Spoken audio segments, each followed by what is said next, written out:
everybody, and appreciate everyone being here. And we'll try out this 3 o'clock time slot, and we'll talk later at the end of the agenda about the next meeting.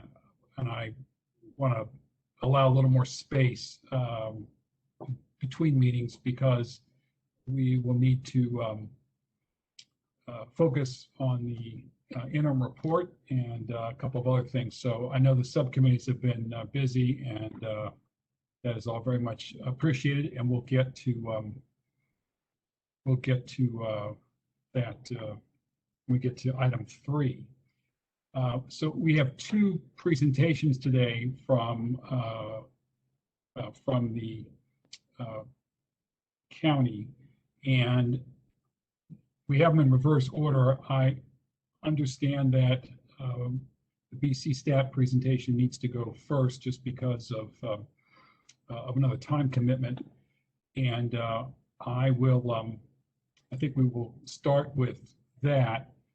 Elizabeth, I don't know if you wanted to do. Yeah, I do, and thank you, everyone. And I know both Jasmine and I have some competing, unfortunately, some competing appointments we can't change, so we may be hopping from phone to computer over the next 2 hours, and apologize in advance. But I am at my laptop now, and I do want to introduce as our first presenter this afternoon, Momin Abukdar, who is the county's Chief Data and Performance Officer. Momin is the architect of our BC Stat management system, has worked very hard over the past year plus to understand the data sets that the county has, gain access to those sets, working with departments, including Rose and Carla's shops, to begin to understand what we know and what we don't know about various functions in the county. And in part prompted by the work of this commission, Momin and the team were able, after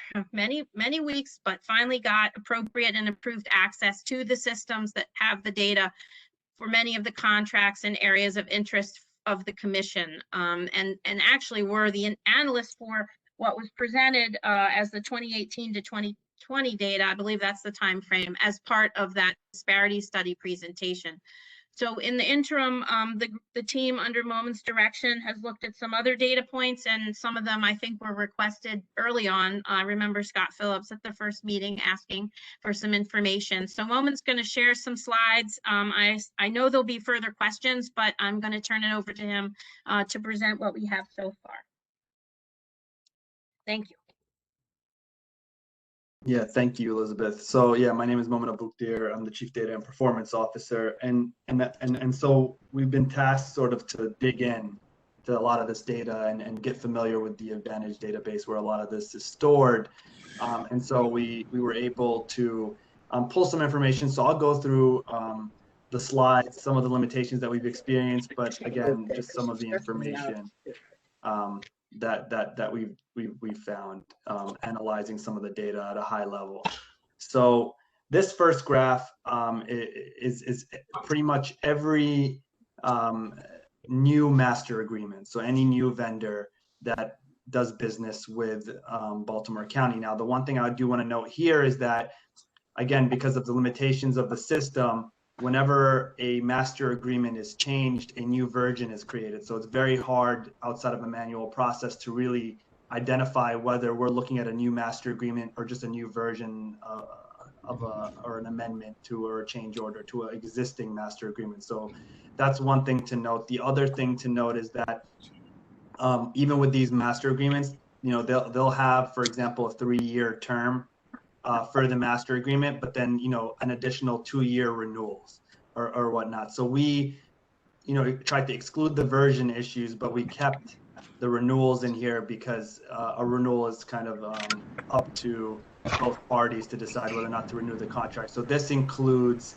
renewals and new master agreements because it's very difficult without a manual process to distinguish the two.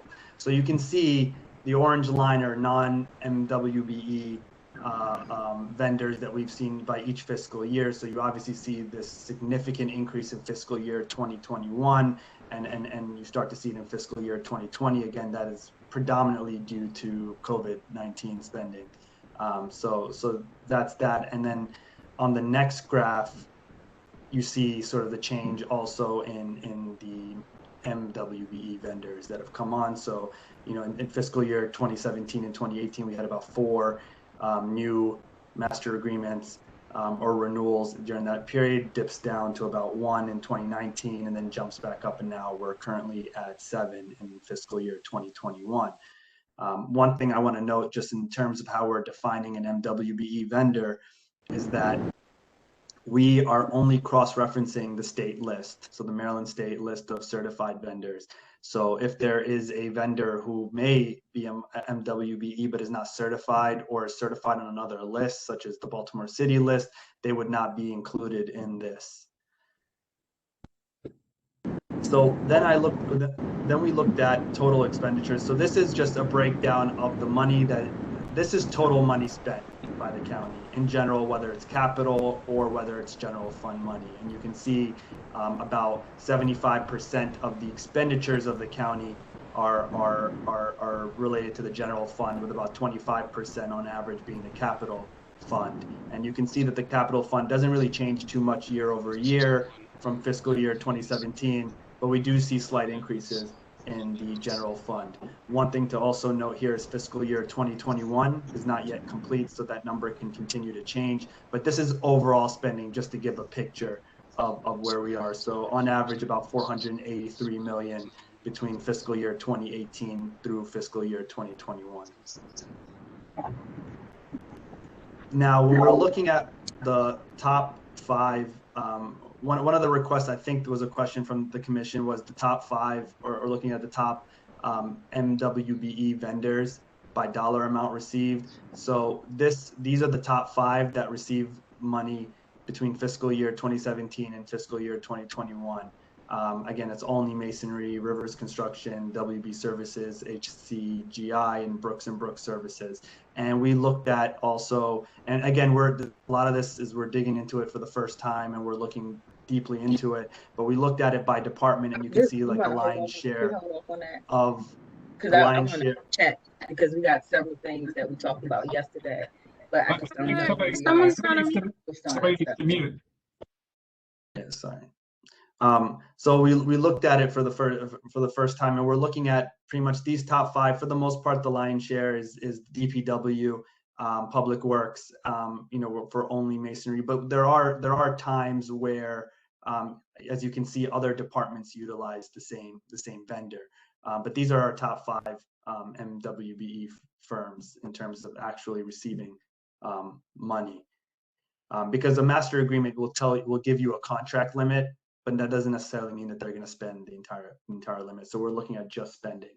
So then we looked at, so the first graph was mainly total expenditures, but now when we look at the actual percentage of that total expenditure that went to MWBE vendors, that's the orange line is general fund, the blue line is capital budget.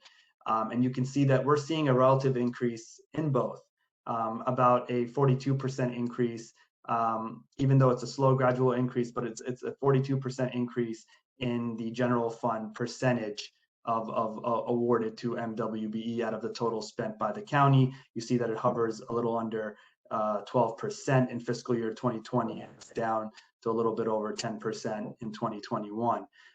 The capital budget also sees a smaller increase, but is still trending up. Now, for the purposes of the rest of this presentation, we focused on the general fund, mainly because that's about 75% of the spending, and we can break that out a lot easier by department. So here's the breakdown by percentage, again, of the amount spent by towards MWBE vendors out of the total general fund. You see it was as low as 4.5% of the spending in fiscal year 2017, went up to 10.2%, is now currently at 9.7%. And we see, and one of the things we want to look at is, even though the percentage is rising, you know, are we seeing the dollars amount spent? Is that also rising as well? And you can see that that's the blue line here, where you can see that we did touch to about $60 million, close to $60 million in fiscal year 2020, and we're close to $50 million right now in fiscal year 2021 to MWBE vendors. Again, fiscal year 2021 not being complete. And then we broke it out. So this is total expenditures, not to MWB, but again, total by department. So you can see about 65% of all the money spent in that general fund is public works. So, and you can see that by fiscal year. And you also see, that the second largest really is OIT, but then you see that big spike, that gray bar in Office of Budget and Finance in fiscal year 2020. That's really heavily due to CARES funding and COVID-related funding. It comes into that bucket, and that's why that bar sticks out. Overall, though, we see slight increases, but gradual increases in OIT, the Office of Information Technology, Department of Health, and Public Works in terms of the amount spent over time.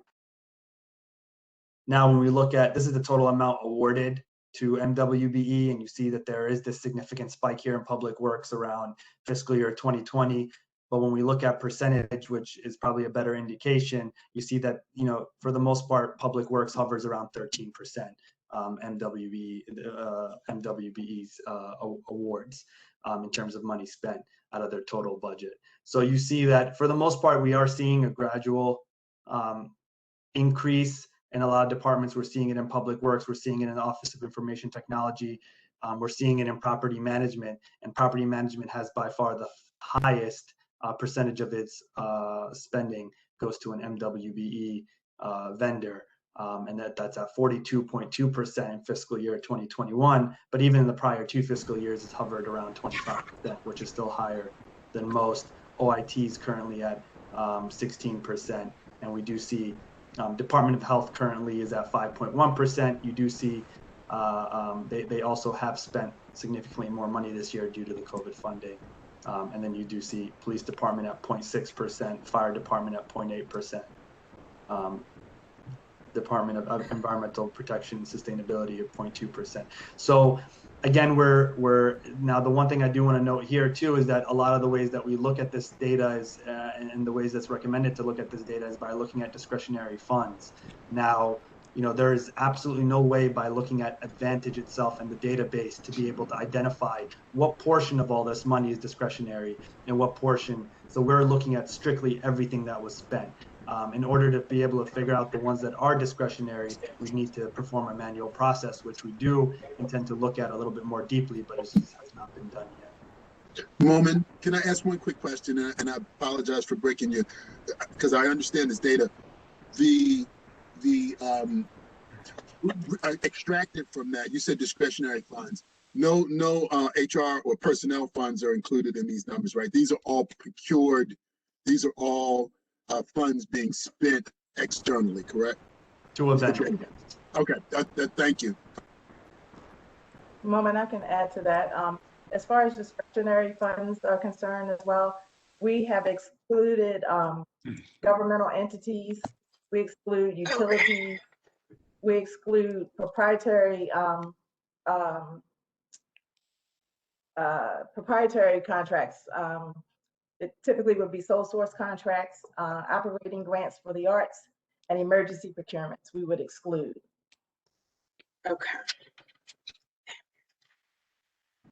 Where's what I was working? Actually the increases too, I want to make note from this increases since July 2017. July 2017, the county actually revised the executive order to allow MBE Prime to count up to 50% of the subcontract goal. So that may also be contributing as to why it's increased beginning in 2017.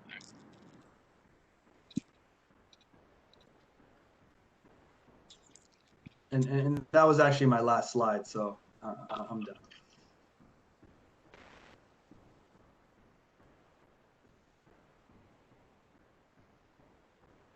Thank you very much. It's a very helpful presentation. Is there, and maybe this is more of a question for Carla, but I noticed a breakdown for spending by various departments. In terms of the actual kind of work, in other words, the core of the contracts that are being, master contracts are being awarded, is there a list of that? Is it, I understand a lot of them are building management, but I'm just trying to see what kinds of master contracts are awarded by the county generally, and then of those which would go or have been going to MBE, WBE. And again, Momin, I don't know if that's a you question or a Carla question or somebody else question. Well, I mean, Carla, do you want to take a first stab at it, or Well, do you want me to jump in? We actually have master agreements across the board. So master agreements could be under construction contracts. It could be under health and human service contracts. So it's across the gamut. Where what Momin was showing as far as master agreements under DPW, that's things like stormwater management, trying to think, carpentry, plumbing services, janitorial services. Those are some of the areas that's covered in this particular report here. I note from my experience with the state that the state uses a lot of master contracting for IT, and I wasn't sure how much the county is doing that. And I'm just I think part of the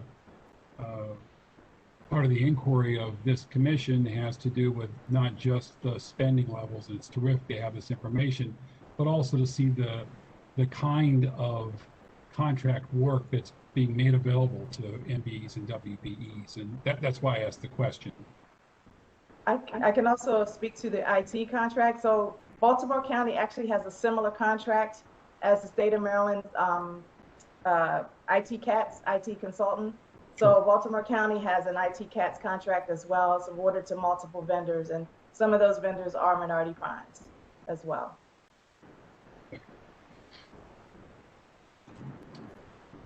All right, are there other questions? I have a quick question.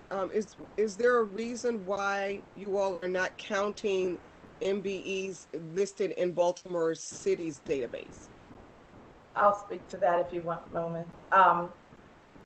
Baltimore City doesn't give us the full database. So in order for us to utilize the city database, we are keying that in manually. So we don't have a full picture of what's available for the city, where we do have that picture from the state of Maryland. So we were able to, I was able to download the state of Maryland's database and share with the team so that we can cross-reference the vendors to the contracts that were awarded. Thank you. I appreciate that. I kind of figured that was the reason why, but for the record, thanks.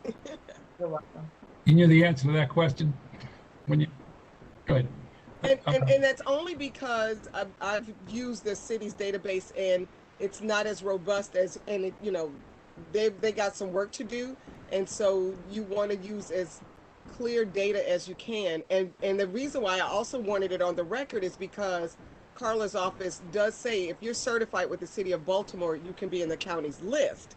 But when it comes to doing the back office work of how that money is spent, I wanted to make sure it's in the record as to why. And it's not because the county is not doing its due diligence. It's because of the way we extract the data.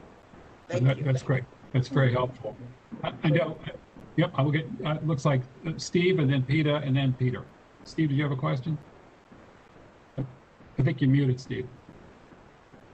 There you go. Okay, sorry. Momin, you had showed a slide with the 5 largest contracts, minority contracts that were given out.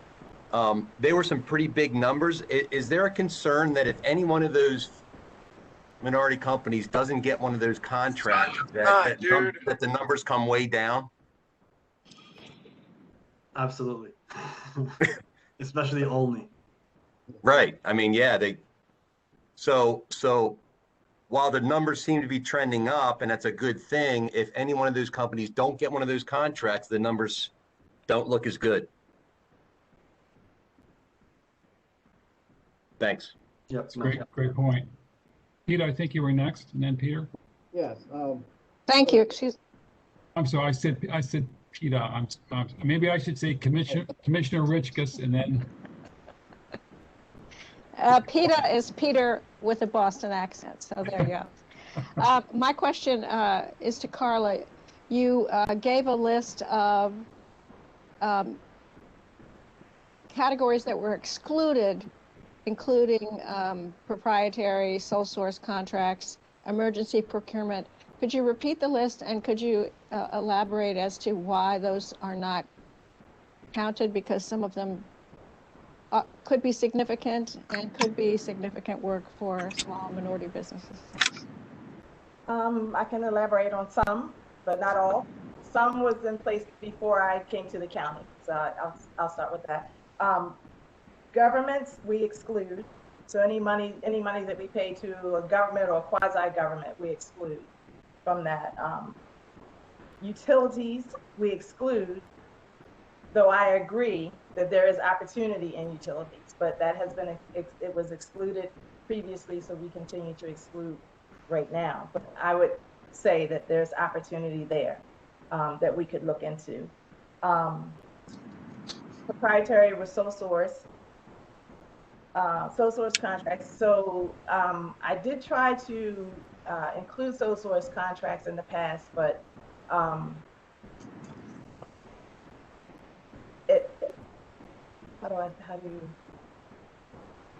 it wasn't always filtered through our office because it was excluded in the order. Mm-hmm. So I didn't always see it when they were doing it. If a buyer thought to give it to me, they would give it to me. But because there are sometimes opportunities in sole source contracts for the non-proprietary pieces, but I typically don't see sole source contracts. Operating grants and arts entities, I can't answer that either. That was in place before it came. And then emergency procurements, we exclude those to a certain extent. The contract may have MBE, WE participation in it. And if the vendor community, the bidders or the contract holders, if they can fulfill MBE, they do try. But we don't require it on emergency contracts. So if the county has a master agreement in place already and the county decides to use that master agreement for the emergency, then the prime contractor will try to use the firm if they can. And then on the government contracts, does that include interagency agreements? Yes, it would include that as well.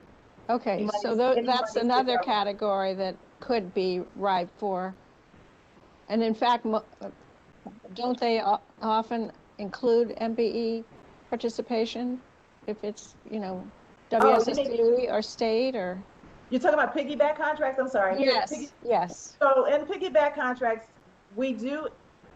it's based on the jurisdiction. So when Baltimore County piggybacks off of another jurisdiction's contract, if MBE participation is there, we apply that to our program. Through piggyback, we do not alter the terms and conditions of the contract. So if participation is there, we look for the county as well. But that is counted then? Yes.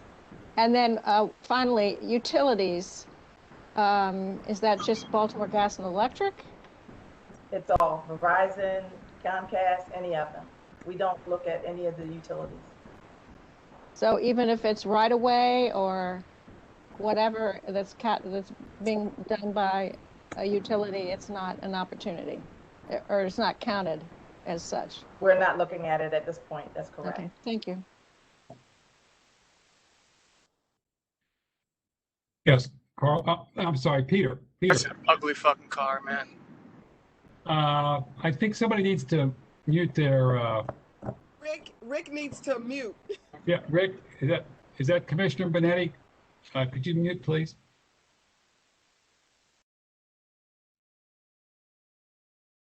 We need a 5-second delay, I think. And for the record, that was Commissioner Benetti, not our friend Peter, another commissioner. No, so now go ahead, Peter. That was me. That was me. Okay. Peter, go ahead. Okay. All right. So it's quite interesting. I don't have the slides in front of me that we just saw, but apparently there was no real data on the MBE contracts, I guess, from the Baltimore City region. Yet the disparity study was based on a combination of the expenditures in Baltimore City and Baltimore County.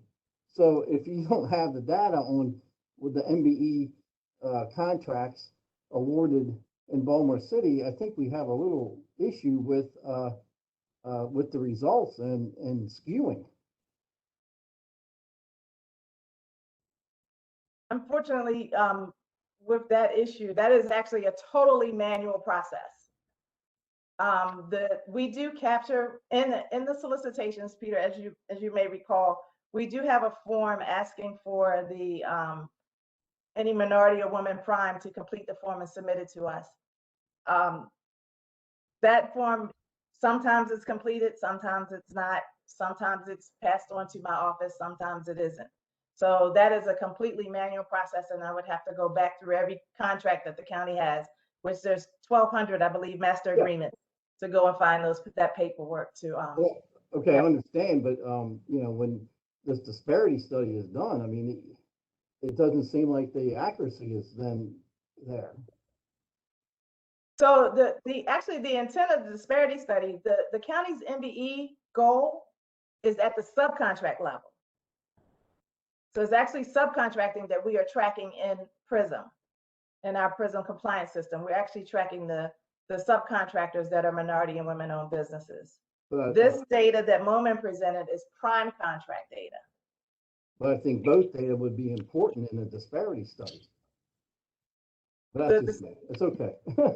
Well, because the disparity study was focused on the actual executive order, which called out subcontracting, not prime contracting. They gave us prime contract data information to show that that's where opportunity could be, and that people, bidders that are responding as a prime, they actually control who they subcontract out to.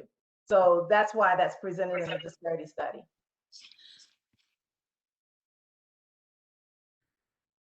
I have one contractor that I won't call any names, but since 2007, since I've been here, they've only used the same 3 subs.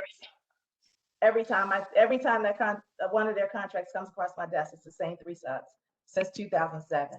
So that's why the prime contract information is pertinent, because if we don't expand the prime contract pool, then we don't expand the subcontract pool either. Yes, Carla. In reference, this is Carla piggybacking on what PETA said regarding utilities.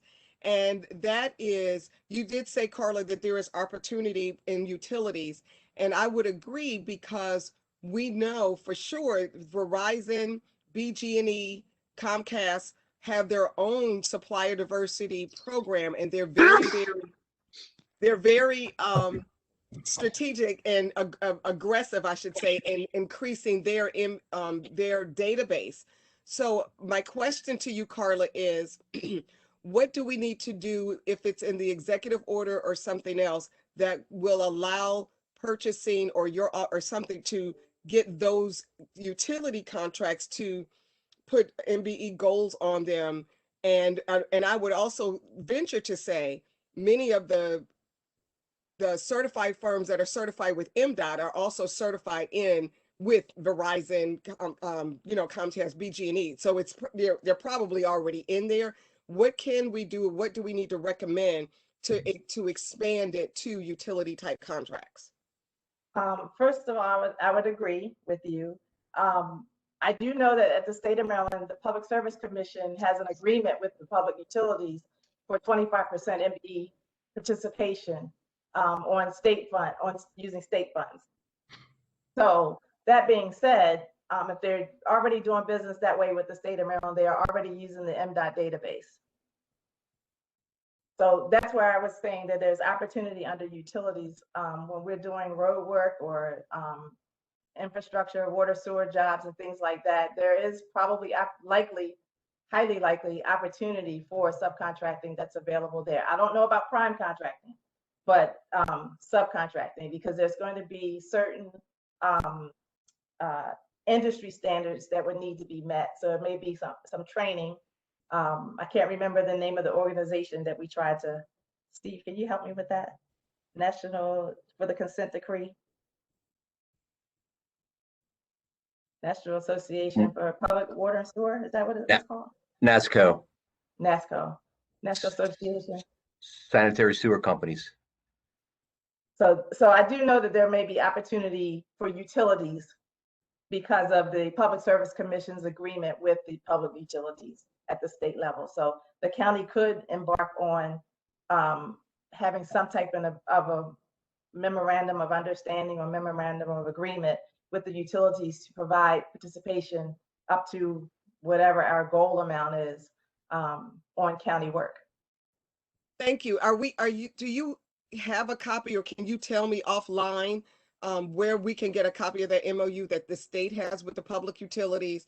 And then Phil and probably Peter and Sheila, who we can look at that and see if we can do something to mirror that, or what do we need to do in reference to?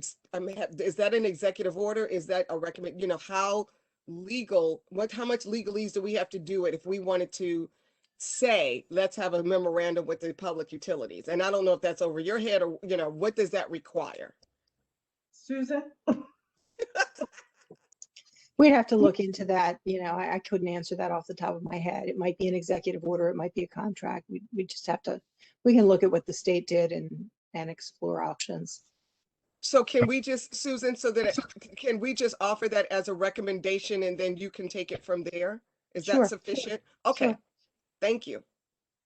And I can, it's PC 52 is the number for Public Service Commission, but I'd have to look it up and then I can email it to Elizabeth or Jasmine or whomever. That would be great.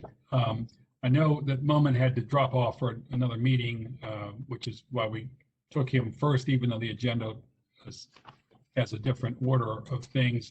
I'm assuming we can get a copy of the slide presentation. Usually we get those in advance. It was helpful to have his explanation as we looked at it, but I think all the commissioners would like to have a copy of that. So I'll ask Beth, Elizabeth, if we could get that and have that put up on SharePoint. Sure, we'll take care of that. Thank you. Commissioner Chambers, did you have another question? Was your hand up? Carla Chambers, did you have a question? No? Okay. Any other questions for Carla Tucker? Great. Thank you very much. I would be remiss if I didn't note that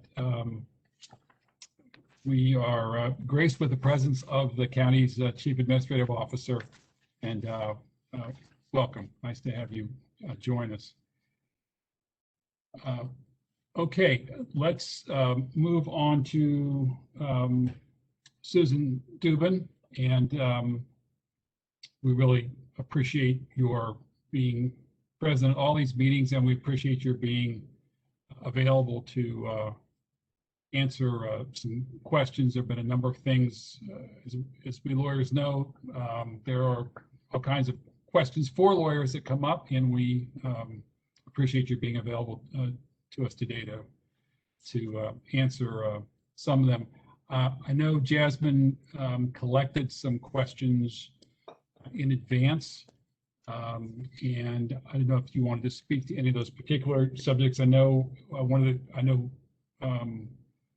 the agenda says procurement law and executive orders. If you wanted to talk a little bit about the role of the executive orders and how the two play off each other in Baltimore County procurement, that would be great. I know there are questions about the manual versus the code and what controls and the like. But if there's something prepared that you'd like to tell us first, that's great. Otherwise, we could jump into questions, whatever you prefer. I do not have a prepared presentation. I was asked to join this very late this week, and I didn't have time to put together a presentation, sure. But I'm happy to answer questions. Okay. Well, I'll jump in, and sure. I think I'm stealing somebody else's question, but it's the chair's prerogative, maybe. So we have heard a little back and forth about the purchasing manual, the procurement code, and obviously there have been some executive orders. What is the, can you explain to us the interplay among the three, and particularly to the extent that there is any differences between or among any of those three, which one would control? Sure. So first of all, we have the county charter, which is the laws that set up county government. very broadly. And those, to change those, you have to go not only through a bill with the county council, but then it goes to the voters by referendum to change that. The county code embellishes on the charter and provides more detailed laws. Those are approved through the county council via bills, and then they get codified, and we try to keep them up to date online with MuniCode. And then there is regulation, and the purchasing manual would fall under what's called regulation. And that is more in-depth details about how the procurement process works. And those are formally adopted through the county council. And any change to the procurement manual, the purchasing manual, would have to go through county council for revision. But there is a provision in the county code, and I've forgotten the number, that says that in the event there's a conflict between the purchasing manual and the county code, the purchasing manual prevails. But basically, it's just more detailed process. And again, I'm stealing Commissioner Morheim's thunder. I hope he'll forgive me, but those of us who have had the opportunity to operate in the state sphere a little bit have always seen the statute control over the regulations. So right, it's unusual, but the county council did approve that. And then there are executive orders that are just presented by the county executive, which are more things that he wants to see happen, but that don't require a bill to change the code. Understood. Yes, Peter first, then Dan. Peter. Okay, so the executive order, so I guess that becomes law and that gets added into the purchasing manual. Is that the process? It doesn't really get added into the purchasing manual per se. We keep the executive orders in one place, and we can refer to, I mean, I think we go all the way back to 1958 with executive orders, unless they've been superseded. So we often reference them. For example, the MBE, WBE language we've referenced in the updated purchasing manuals, but they're not necessarily part of it. Thank you. Okay, I think Dan, you had a question. Yeah, question and comment. First of all, I read the entire code and sent in comments like on week 1, and a lot of this is just out of date. That is true. Out of date, inconsistent, and a bunch of other stuff that's wrong with it. I can give all kinds of examples. I'll give a couple. Sexual orientation is not listed on the list of discriminations. Right. The recycling section is all about paper and polystyrene. There's nothing else in there about a sustainability or recycling process. The disability portion is all about, which is fine, assisted listening systems. You know, a page and a half of a 17-page document is about listening systems, but there's nothing in there about any other disability actions, and it's just old, and the whole thing needs to be rewritten. Secondly, yeah, go on. Can I answer that one before you? So every 10 years we do a code revision. Okay. So we were late in the last one. It should have been done in 2010. It wasn't done until 2015. But and in the interim, in the past couple of years, there was a commission that looked at code and charter revision.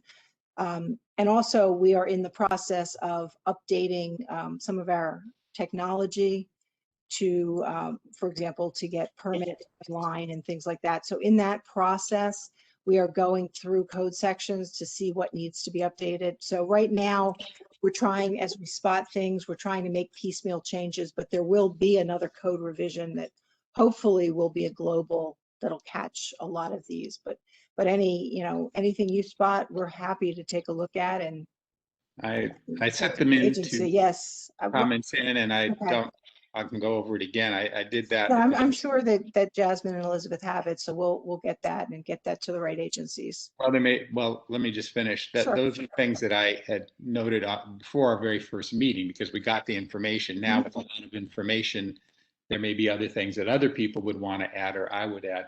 In the manual, this section is 10-2-105, which has it in a conflict between the manual and the code. The manual prevails. First of all, is that common language throughout all regulatory schemes in the county? Because I don't believe so. I think it's just for the purchasing manual. Because that seems to me, again, I'm coming from, having been a state legislator for 24 years and kind of agree with Phil. Anybody could rewrite the purchasing manual to be in complete conflict with the code and therefore with the charter. I don't Well, think the that. purchasing manual to be rewritten has to go through the county council. So I don't think the county council would allow us to do that. And it's just a very unusual construction. It is unusual. That you take that out. That would be my thing. It ought to follow, the charter to the code, to the regulation / manual. The other thing on the MBE question, the one executive order we got was from County Executive Jim Smith. That's quite a while ago. That's a couple of county cycles terms back 10, 12 years. And apparently there's no update to that. And so there have been a couple. An executive, but we haven't seen executive orders. We've asked for them. We haven't seen any. I thought that. Okay, I'll look. We've asked a few times and we're told that was the latest executive order on MBE. I thought there was a 2017. Yeah, we just got one. We did get one it might not have gone out to all the commissioners, but I know I got one that was signed by cabinet in 2017 or something like that. That's what I thought, yeah. And forward that to everybody because that wasn't what was common. In fact, it was re-asked. And the other thing, since Stacy Rogers is on the line, I have brought up repeatedly, and most recently is over a week ago to her and others, the idea of piggyback purchasing for health insurance, which has been improved by state law, House Bill 1400 of 2018. And I'm wondering, has there been any progress to putting together a work group? This is done all over the nation. Many states do that, where the state buys health insurance for its employees and for the local jurisdiction employees, because the more you pool, the more money you save. Not a radical or difficult to understand concept. It does require some detailed work of sorting out costs and benefit packages and working with various stakeholders. But this has been an opportunity that's been before the county since 2018. I brought it up to Stacy Rogers at a town meeting. I've written it a few times. And last comment that I got was it was going to the Office of Law, which is why I bring it up to you. But then I wrote Stacy Rogers, who's on the phone. I'd love to hear from her a week ago and haven't heard back. So this is an opportunity to save a lot of money and improve healthcare. The bill did pass unanimously, let me say, and all stakeholders were in favor of it, including the teachers union and all the other employee unions, as well as everybody else. Nonetheless, you'd still want to talk to them about specifics. But we have a current healthcare contract that's not yet due to expire, but it's certainly something we can explore when we get close to that date. I don't remember. Rose, are you on the phone? Do you know what? I'm thinking it's 2022 or 2023. Sue, it's next year. I mean, it is next year. Okay. But I'm happy to address this. Thank you. We took a look, as I stated, when we had our in-person town hall. This is not something that the county is prepared to do at this time. Two reasons. Number one, from the standpoint of where we are in our own contracts in relationship to other jurisdictional contracts. But one thing I do plan to do with our Big 8 CAO affiliate of MACO is to discuss this with other entities, because it's not just us. I mean, we would have to have the other willing parties. But at this point in time, the county is not in a position to move forward on this. We did have the discussion. I got your email the other day, went back to discuss it again internally. But right now, we're not in a position to move on this. But I am planning to discuss it with the the 8 large jurisdictions here in the state with the county administrative officers and the new city administrator of Baltimore City. That's where we are. Oh, well, that's great. I'm glad to hear that there's movement on it. Let me offer a couple of comments. MACO and MML supported this legislation, and we're part of the process when it was filed. I'm glad you can work with the 8 largest. You can work with the state directly. You don't have to work through any other county jurisdictions. A county can work directly with the state for this. And if it's 2022, this is 2021.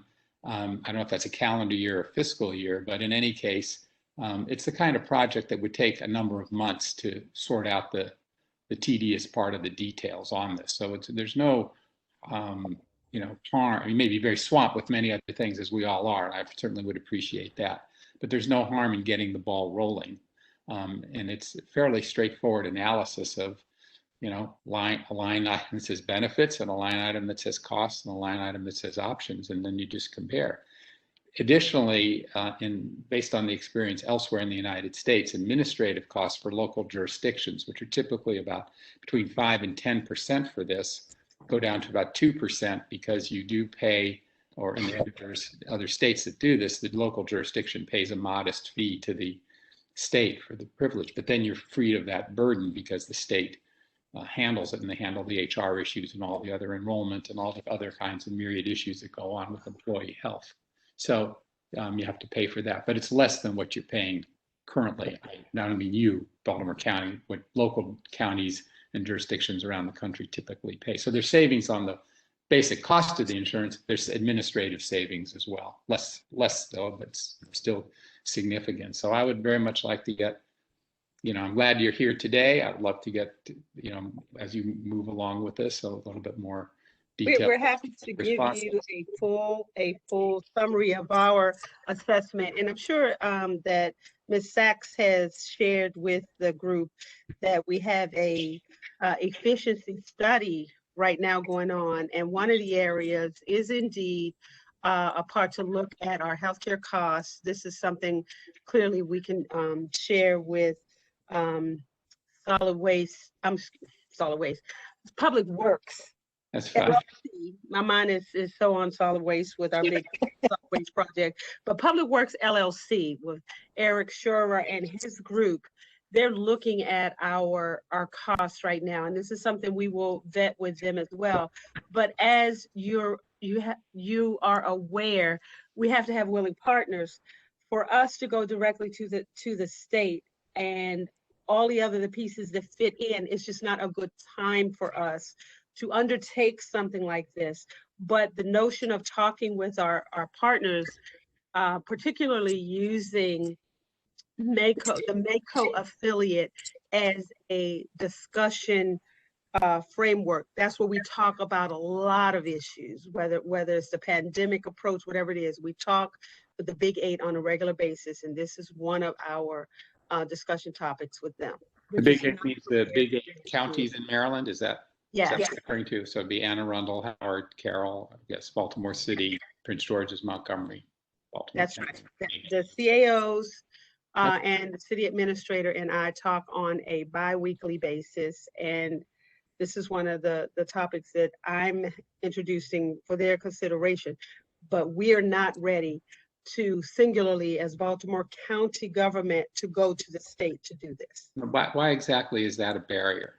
This is the position that we've taken. We can talk offline. I don't want to take up the full commission meeting on this, but we took your information, we reviewed it. We're also, like I said, having a full assessment in terms of cost savings through our study with Public Works LLC. This is one of the areas that they're looking at. Well, that's all. Say one last thing. Let me And say one last thing, Phil, please. I'll close. We got to move on. Go ahead. So, Ms. Rogers, I'd be happy to communicate with Public Works LLC at any point if that helps, and I'd be happy to talk to you offline. You have my email. Send me an email. What's convenient for you? Thank you. I will defer to Elizabeth in terms of she's managing the efficiency study. She's the project lead on that with Public Works LLC, so I will defer to Elizabeth. But our health insurance programs is one of the areas that they are looking at. Well, that's very helpful to know. Thank you. We are fortunate to have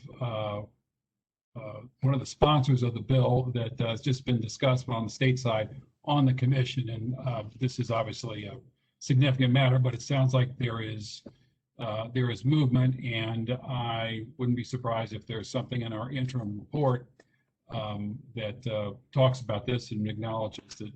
We'll look forward to getting additional information, and we'll work with Elizabeth to see what the efficiency study has and proceed from there. But thank you both for that. Are there other questions for Susan Dubin? Phil, I don't have a question, but I just wanted some clarity on the purchasing and the codes. In our interim report, we could potentially list possible changes that might need to take place legislatively or whatever, because it sounds like there's a real big disconnect based on a period of time that has gone on, that even though people haven't been consistent in looking at the code and the purchasing manual, that in our preliminary report, we could make some suggestions on potential legislation, et cetera. Sure, and there's some fascinating separation of powers matters as well. We could add that. I'm kidding a bit there, but yes, absolutely. That's because it does require some clarity. That would be helpful. Did you have another question, Commissioner Dixon, for Susan? No, I'm good. Okay. Anyone else? Yes, Scott, please. So I've been relatively quiet on this one, and I'm working with Dan. Susan, who does the interpretation? And one of my questions was, how often do we have controversy that is associated with the procurement code versus the manual? I'm not aware of a lot of controversy, but if there is any, it gets sent to our office. It goes through the county attorney, because ultimately the county attorney is the one who would issue any kind of opinions, and then he would filter it down to one of the assistant attorneys to do some research and help write an opinion memo. Is there, so we would have access to the opinion memos? Because often areas of controversy help you to understand where the challenges are. Sure. We don't have opinions online or available like the Attorney General does. We're working to put an opinion manual together, but we don't have one at this point. And that's fine, but for purposes of the commission, is it possible that we could get a better idea? I don't know if there are some samples, if there's or examples or areas where we know that we have some challenges. I just think that would be helpful. Yeah, I just don't know that there are any that exist, and it would require a manual search to look for them. I will look and see if I can find anything, but wow. I can't promise. I don't know what's there. Okay. Unfortunately. Okay. Anything else, Scott? No, that's it's just interesting to me.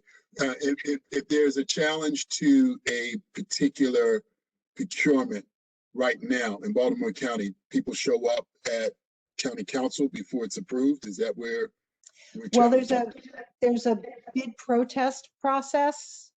So if someone isn't awarded a bid, there is a process through purchasing or DPW, depending on who issued the procurement, that starts with the buyer, then gets escalated to either the chief of purchasing if it's in purchasing, or the director of public works if it's in public works, and then up to the director of budget and finance, and finally to the administrative officer. And do we keep any record of those? I believe they're kept in the files. That is Correct, Susan. This is Rose. If we have bid protests, we do keep those in the contract file. But we don't have So, electronic database. We would have to go and pull. We're not fully in the 21st century on everything yet. We're working to get there. wow. And how would we know if there were any patterns?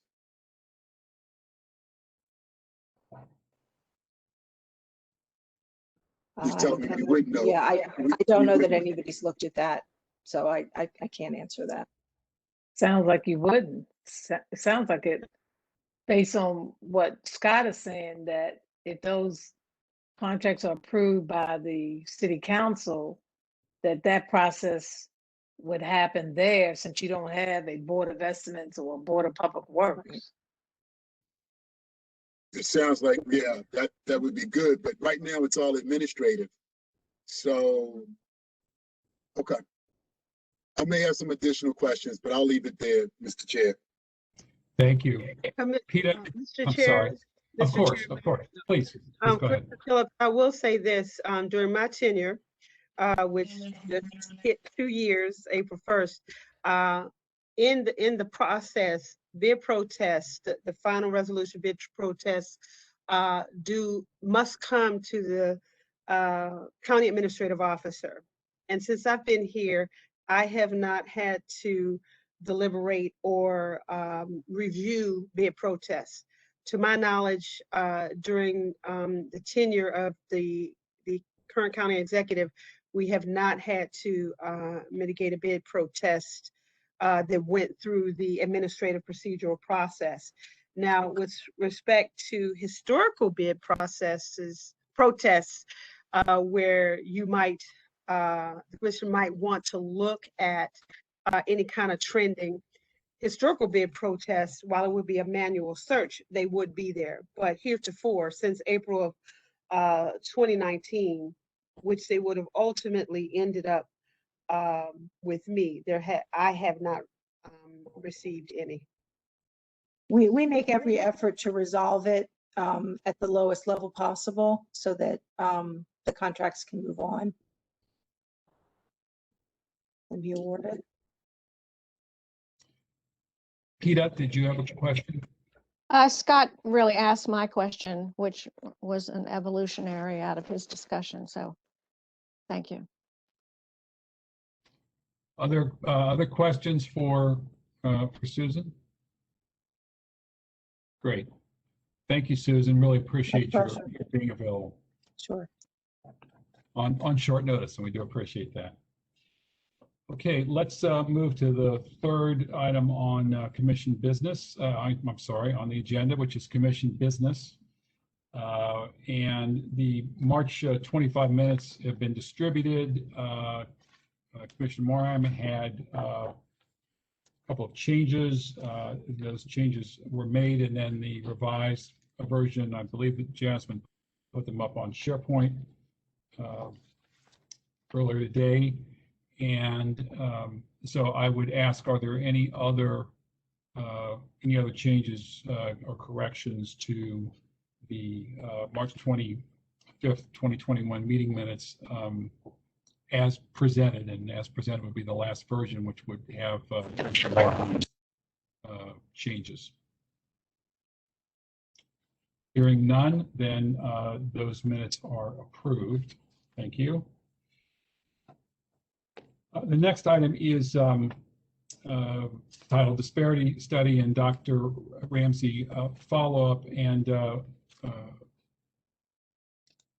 Commissioner Chambers, do you want to address that, or Elizabeth? I know that there had been some conversation about having Dr. Ramsey speak to the subcommittee. I wasn't sure where that stands, so I wanted to get a. I haven't heard anything, and I'm not sure if Elizabeth has had a chance to talk with Carla Tucker, so I'm going to let them take the lead on that. Okay. Yeah, and I think the contract that Dr. Ramsey has will allow her to have spend some further time with the commission, which is very helpful. And I wanted to make all the commissioners aware of that. And Anything Mr. else on- Chairman, Mr. Yes, Chairman, I can please. add to that as well. Thank you. My request is that additional funding has to be added to the contract. We were able to, since our last meeting, we were able to discern that we have the ability to add funding without having to go back to county council for additional approval on a whole new contract, which would have taken a whole nother procurement process. So we were able to confirm that there's space there, and I have requested that funding be added to cover the communications with you all, or whatever you would ask for from Dr. Ramsey. That's what I have directed the staff to do. Oh, thank you very much for that clarification. Appreciate Thank it. you, Ms. Rogers. And my question would be, do we need to wait for that funding before we ask Carla to schedule a meeting with the subcommittee? Let us know how we need to proceed.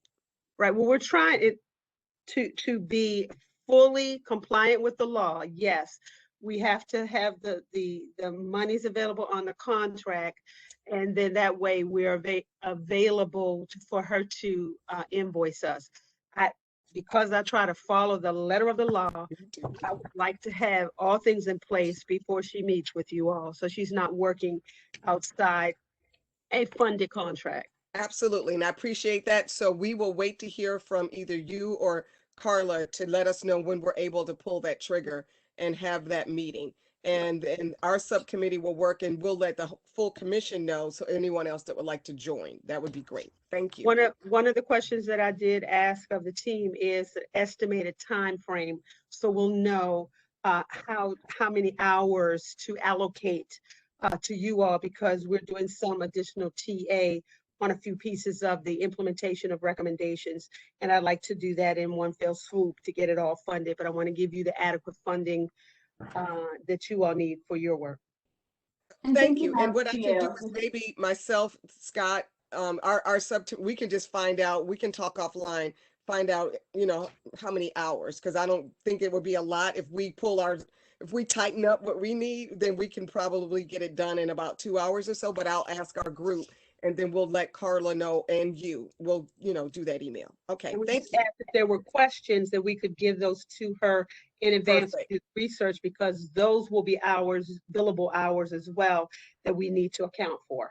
Thank you so much. All right, team, we know what we got to do. And this is Jasmine. Yeah, just to chime in with that, I think from the last meeting, we asked folks to gather the questions that they wanted to ask, so that way we could help figure out, what the true scope of Dr. Ramsey's work is going to look like. I think so far we just got from that last discussion if she had any legislative changes in addition to the recommendations that were in the study.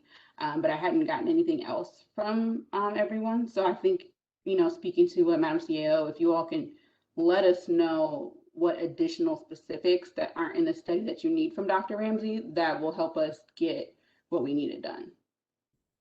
Well, it'll be helpful when we have an idea of time frame. So of when she's available, when the approvals occurred, because for the record, the commission is completely with Madam CEO on following the letter of the law in all respects. So we'll do that. But once we have the okay, then let's Jasmine, I'll ask you to do this to work with work with Carla, and let's get a sort of a deadline for the questions. Right. And we're trying to do this expeditiously because we have work we need to do as well. So I've asked that it be done as expeditiously as possible, but we just need that projection time. Okay. Excuse me.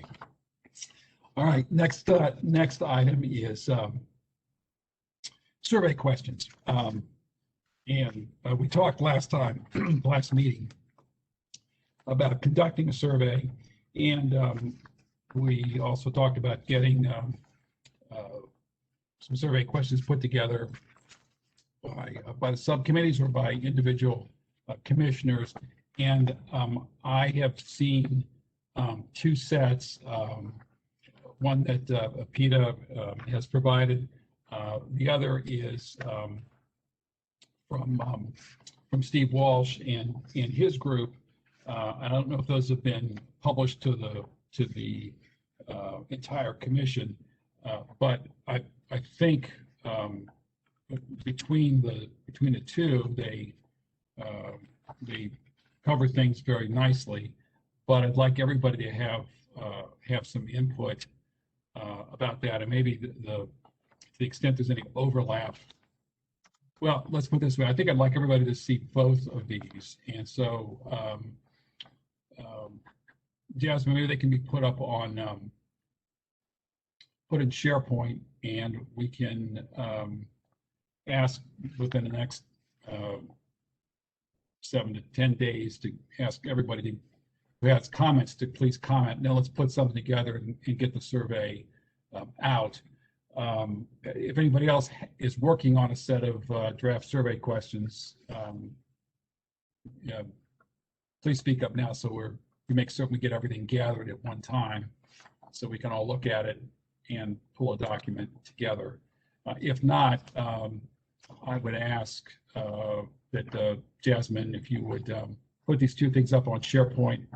I'll send an email after this meeting, but my request would be that if anybody has any comments, suggestions, edits, or the like, that we have those back by within a week, and then I'll work on getting sort of a pulled together draft of a single set of questions and get those out to everybody to take a look at so that we can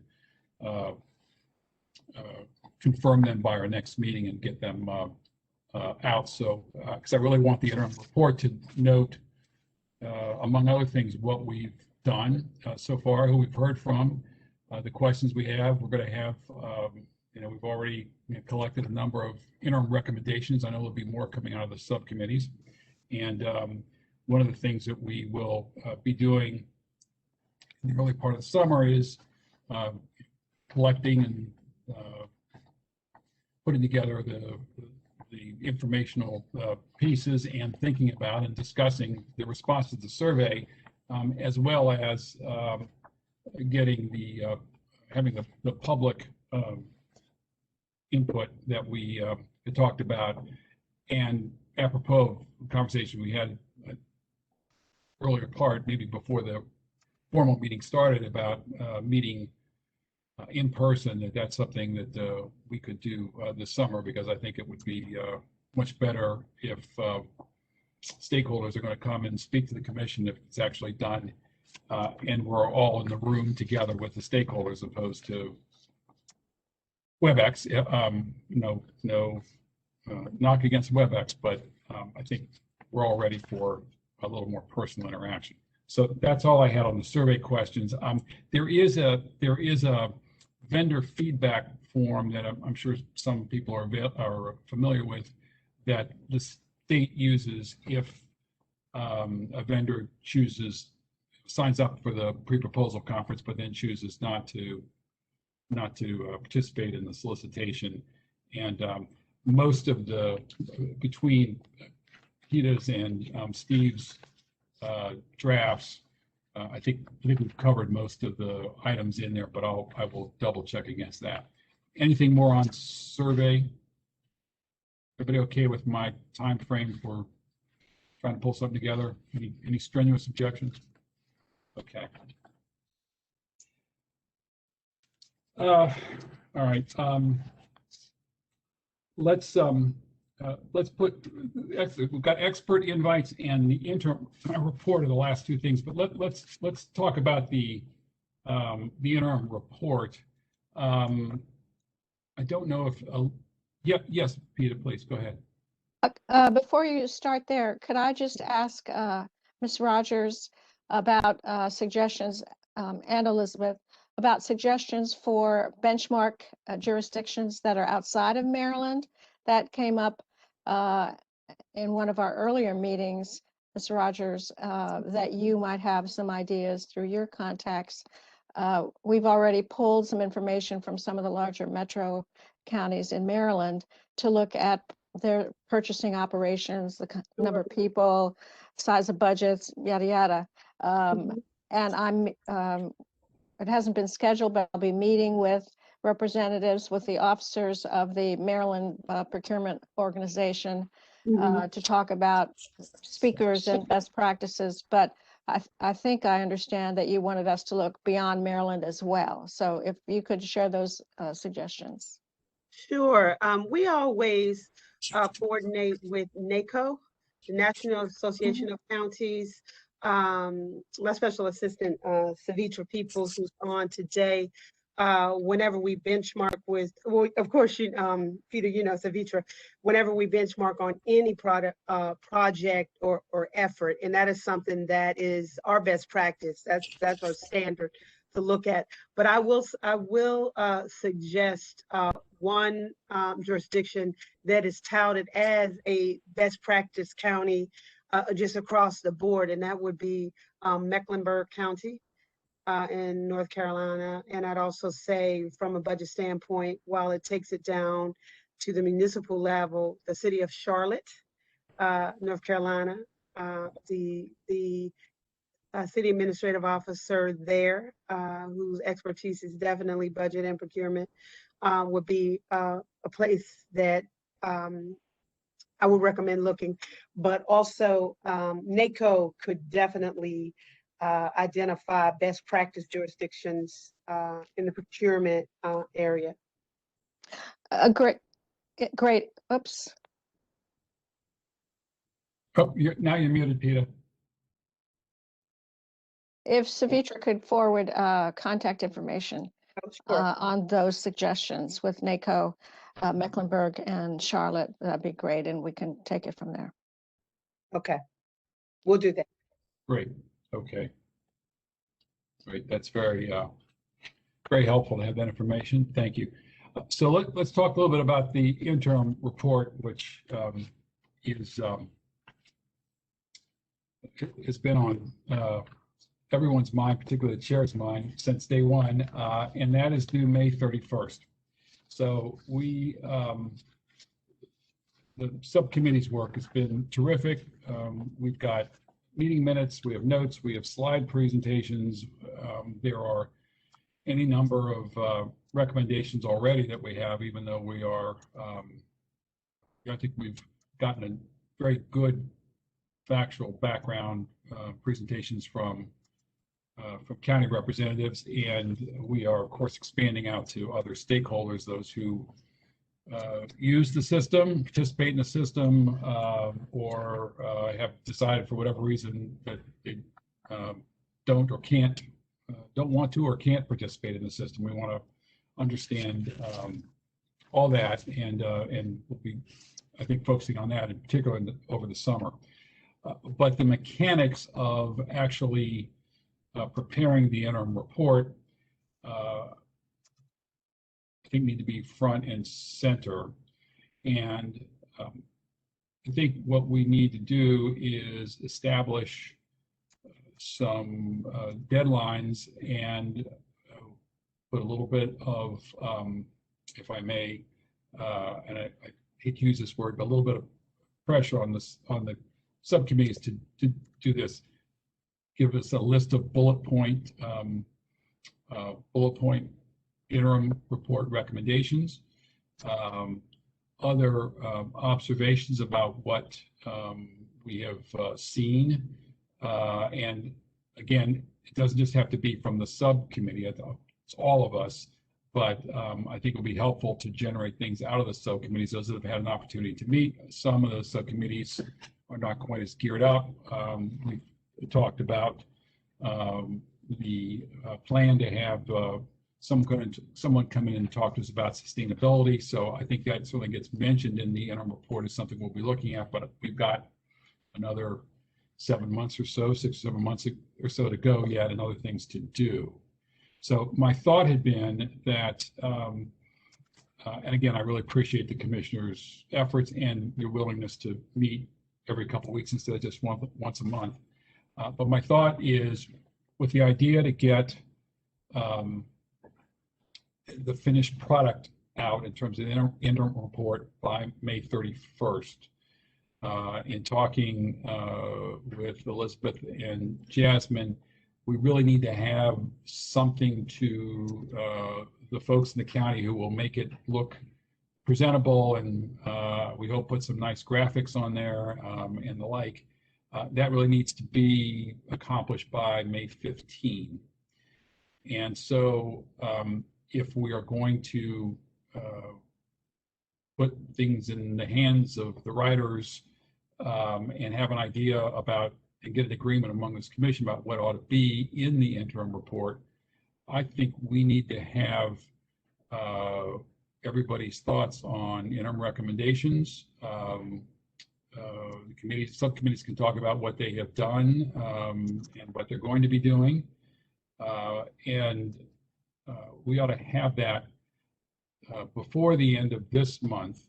And so my thought would be, I'm jumping ahead to the fourth agenda item, my thought would be instead of meeting in 2 weeks, we meet in 3 weeks. But we have in hand before April 29, sometime earlier that week, that we have for all of us to look at the collected thoughts, recommendations,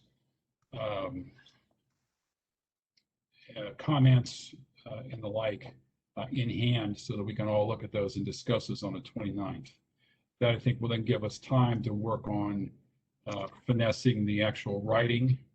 And feel free not to use bullet points, but to use full sentences, paragraphs, and the like. But just to get everything in a single voice, if you will, so the document reads well. I think that will give us enough time to accomplish what we need to do. So my humble proposal to the rest of to my fellow commissioners is that we set, I'm get my calendar out here, but the month that we have by the Monday before our meeting on Thursday the 29th, everything into Jasmine so that and Elizabeth, so that way it can be posted on SharePoint, that we all look at it over the following few days, and that we'd be prepared to discuss it on April 29, see what needs to be filled in, make certain we're all on the same page about what should be in the interim report, and then we proceed to put the document together. Does that work? People want when our next meeting is, please? Yeah, it's kind of. Sure. Let me pull a calendar. Let me pull a calendar up. Yeah, if you're talking the Monday prior to our meeting, you're talking the 26th. Yeah. And our meeting is on the 29th. 29th would be 3 weeks from today. And I will say that I, for one, would be happy to have everybody have their reports proposed reports, recommendations, and the like in by Friday the 23rd, because that gives us a little more time to review it. But I want to be realistic, and I know every person on this commission is very busy. So you all tell me what makes sense. So it sounds like, and I know the construction committee, subcommittee, we have a meeting coming up. Sounds like we need to, at our next meetings, jot down all those recommendations at our subcommittee meetings. Yes.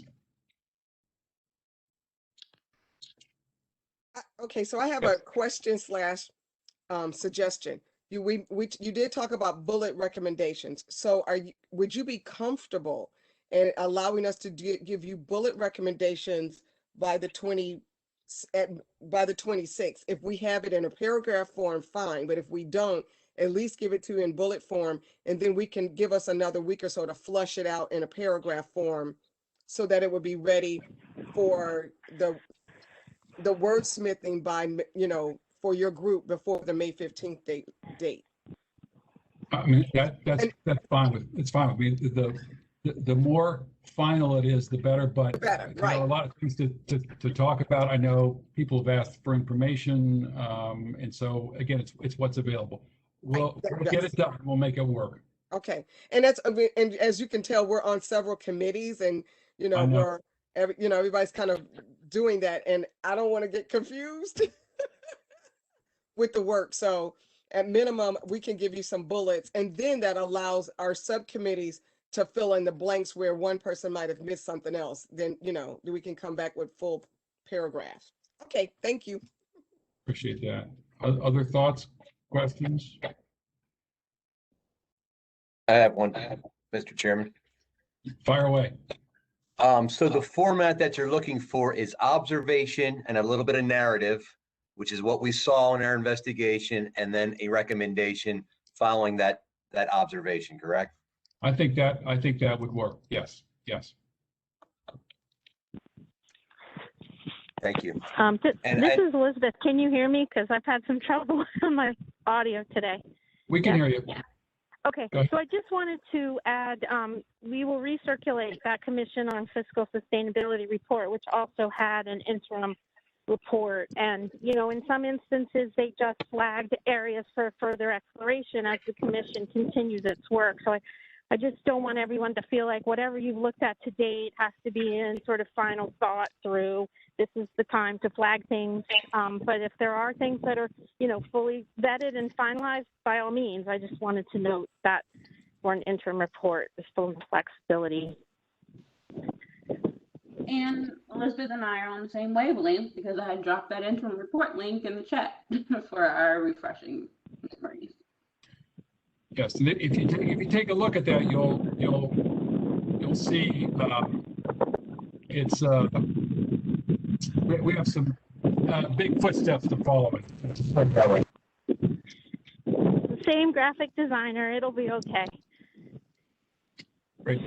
Steve, you have a question? Mr. Chairman, have you thought about how the report will be segmented? Are you thinking along the lines of the subcommittee, sort of titling it that way, or have you not thought that far yet?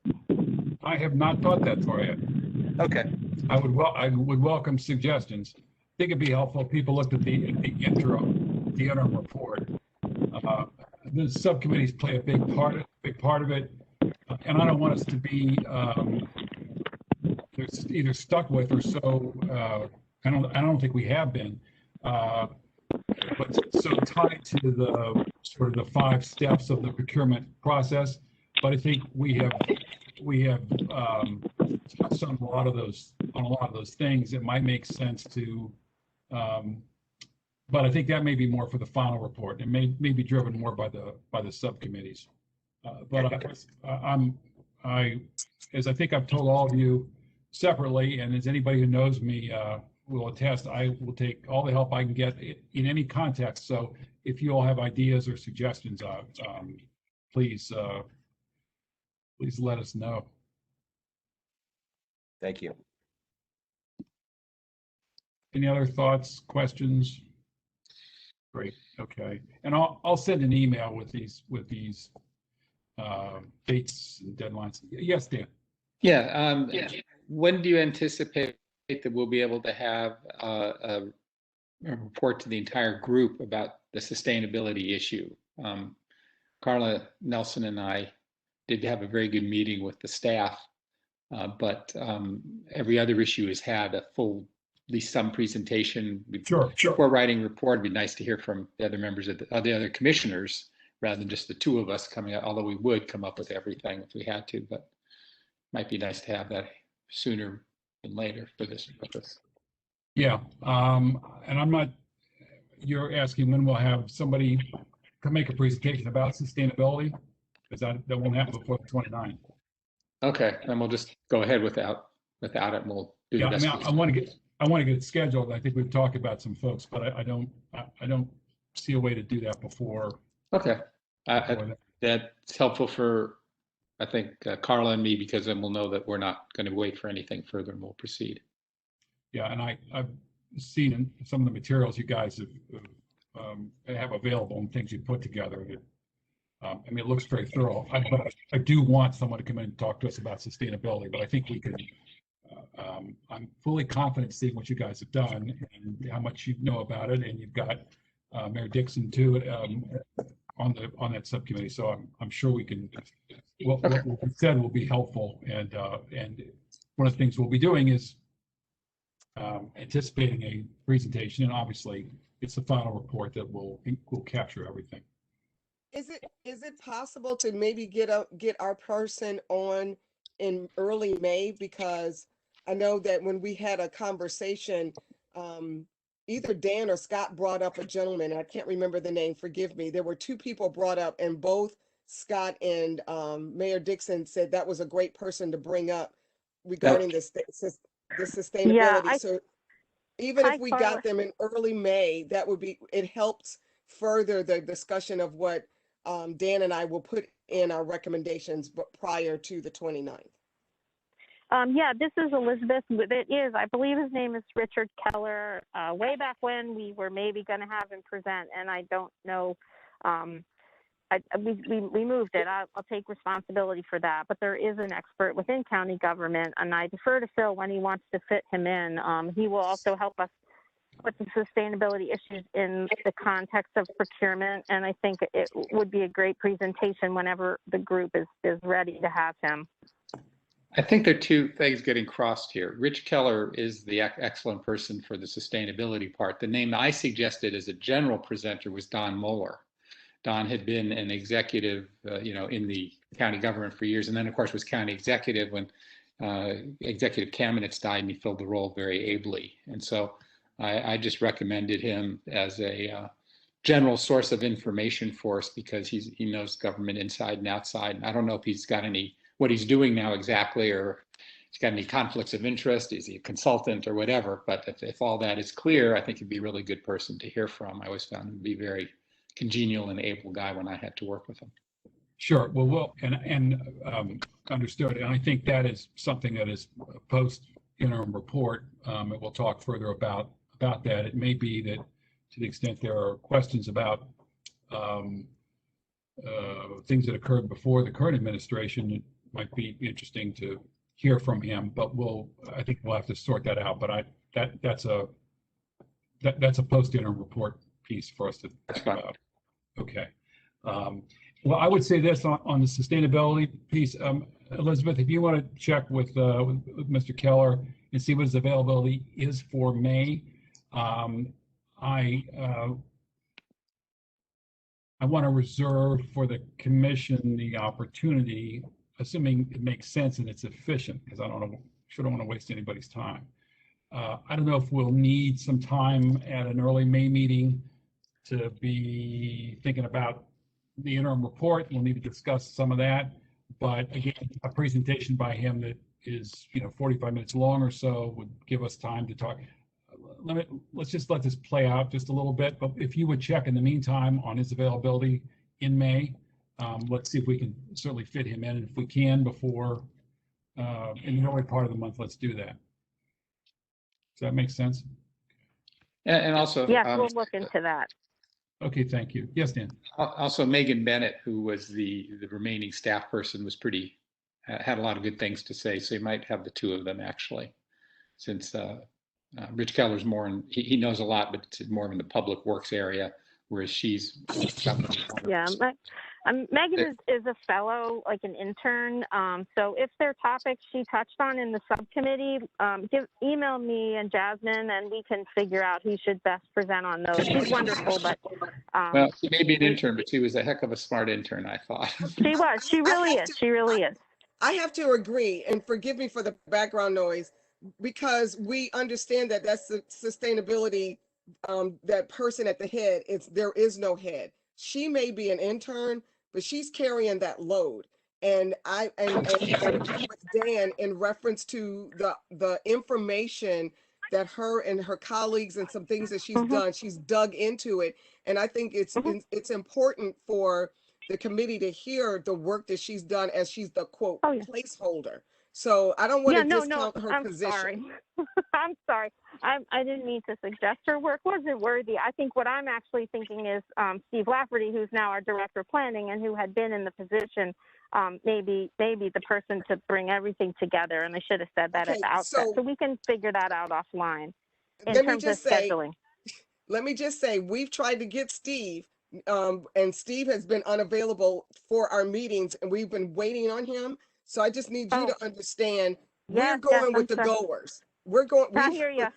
Okay, nothing against Steve. Yes. He's probably busy too, but we got to go with who we I did not realize that. Okay, yes. Happy to figure it out. I apologize on that one. All right. Thank you, ma'am. Good. All right. We've talked a bit, as it turns out, in this discussion about potential subject matter experts for future commission meetings.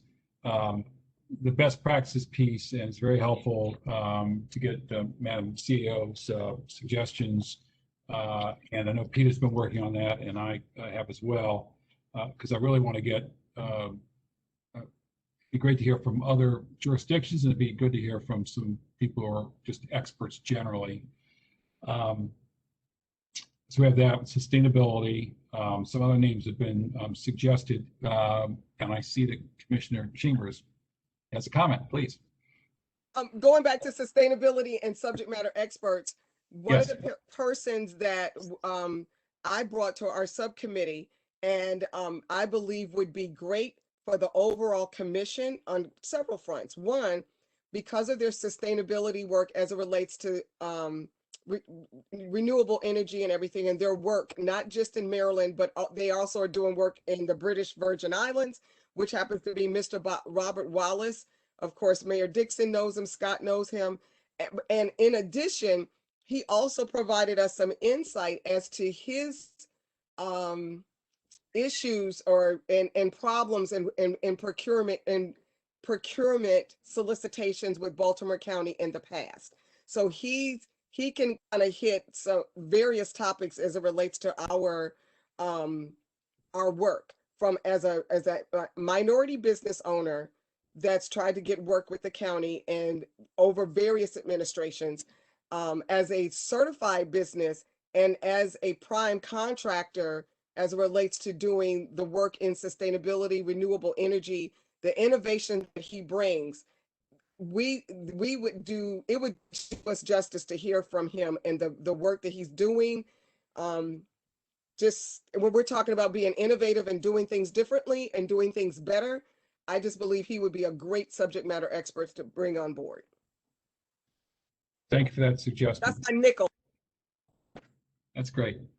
Others? Okay. Well, we'll work through. I think also as we all focus on the interim report, it will point out to us, in addition to what we've already talked about, as we move forward into the summer, where else we need to gather additional information or seek guidance or the like from those with expertise. So obviously this is an ongoing process. That is all I have on the agenda. We have some time left. Is there anything for the go to the order anybody would like to bring up while we're all assembled? Peter, you're muted, Peter. Still muted. What about the time of our next meeting? Time of our next meeting. I think that the suggestion, there was some logistical question. We would do it in the afternoon, but start at 2 instead of 3 next time on the 29th. Is that doable for everybody? Okay. I'm sorry, what time did you say? 2 o'clock on the 29th. 2 to 4. Okay. And thank you for asking that question. Anything else from anyone for the good of the order? Mr. Chair, Yes. just a quick operational question. So the construction subcommittee will be meeting next week, and I'd like to ask a staff member from Public Works to attend. Can I reach out to them directly, or should I go through you to go through their director to ask whether they can participate or not, or just carbon everybody on the request? Any suggestions on that? I personally, I think, I go think ahead, you should copy the director so she knows. So. Sounds good. Yeah. I'll reach out and then just carbon everybody so they know what I'm asking. Thanks. Thank you. All right. Yeah, Jasmine. Wait a second. Okay, I'm sorry. Rose. No, I know, you got it. Okay, Rose. Carla Tucker had her hand up first. Did you go ahead, Carla? Do you want to go ahead? You are muted though, Carla. I just wanted to let everyone know that I posted 2 links in the chat. One is for the 2017 executive order, and the other link is for the Public Service Commission Supplier Diversity Program. Got it. Great. Okay. Now, Rose Butler, please. Thank you. Thank you. Just want to put out there that we do have some very high complex procurements that's out there being solicited or we're working on. And I just want the committee to kind of take in consideration as we are asking, different vendors with different expertise to come aboard and to help out with this commission, that we at least ask them, do they plan on participating in any of these solicitations that we currently have out posted or we have coming out sometime soon, just to be careful of what type of information that they are privy to, because we don't want them to have any information that gives them an advantage and then we will have to disqualify them. So I just want to put that out on everybody's radar. That's very helpful, Ms. Butler. Thank you very much. Okay, anything else? If not, I will thank everybody for their participation. And Susan, thank you again for being available. And I will suggest we adjourn a little early on a nice spring day, but thank you for all your efforts. I'll get an email out which will confirm the various dates we've talked about. And I look forward to seeing everybody on the 29th. Thanks again. Okay, we're adjourned. Thank you. Thanks so much. Bye-bye. Thank you.